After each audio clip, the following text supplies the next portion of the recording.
London వెళ్లాల్సిన విమానం విమానాశ్రయాన్ని వదిలిన కాసేపటికే కూలిపోయింది. ఎయిర్ ఇండియాకు చెందిన బోయింగ్ 787-8 డ్రీమ్ లైనర్ విమానం అహ్మదాబాద్లో ప్రమాదానికి గురయ్యింది. ఎయిర్ ఇండియా విమానం కూలడానికి కారణం ఏమిటి? చివరి క్షణాల్లో పైలట్ పంపిన సంకేతం ఏమిటి? జూన్ 12 మధ్యాహ్నం టేకాఫ్ అయిన ఈ విమానం 6 నిమిషాల్లో నియంత్రణ కోల్పోయి నేలకు ఢీకొట్టింది. తక్షణమే మంటలు చెలరేగాయి. ప్రమాదం చోటు చేసుకునే సమయానికి ఆ విమానంలో మొత్తం 242 మంది ప్రయాణికులు ఉన్నారు.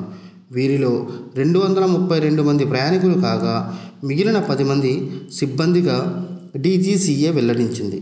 మృతుల సంఖ్య ఎక్కువగా ఉండే అవకాశం ఉందని అధికారులు చెబుతున్నారు. విమానంలో గుజరాత్ మాజీ సీఎం విజయ్ రూపానీ ఉన్నట్లు వార్తలు వెలువడుతున్నాయి.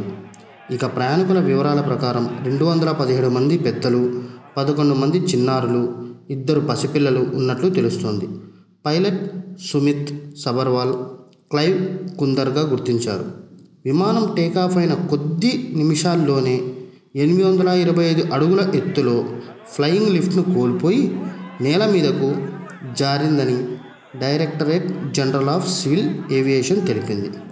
ఘటనకు కాస్త ముందే మే డే అనే అత్యవసర సంకేతాన్ని పైలట్లు పంపినట్లు అధికారికంగా ప్రకటించారు.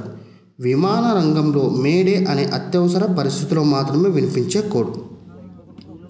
దీని అర్థం మాకు సహాయం చేయండి అని ఎయిర్ ట్రాఫిక్ కంట్రోల్కు రేడియో ద్వారా పంపబడుతుంది. అయినా అత్యవసర సమయం అందేలోపే విమానం కూలిపోయింది. ప్రమాద స్థలంలో సహాయ కార్యక్రమాలు కొనసాగుతున్నాయి.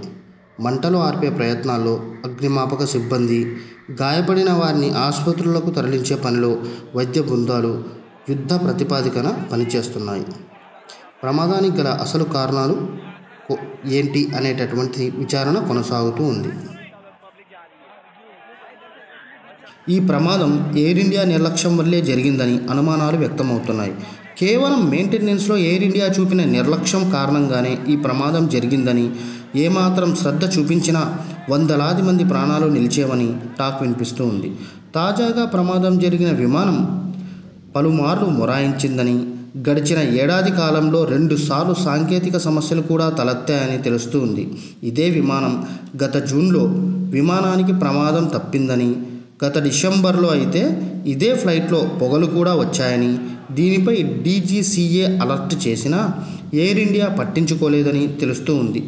గత వారం ప్యారిస్ వెళ్తుండగా షార్జాలో ఇదే విమానం ఎమర్జెన్సీ ల్యాండింగ్ చేయాల్సిన పరిస్థితి కూడా వచ్చిందని తెలుస్తూ ఉంది.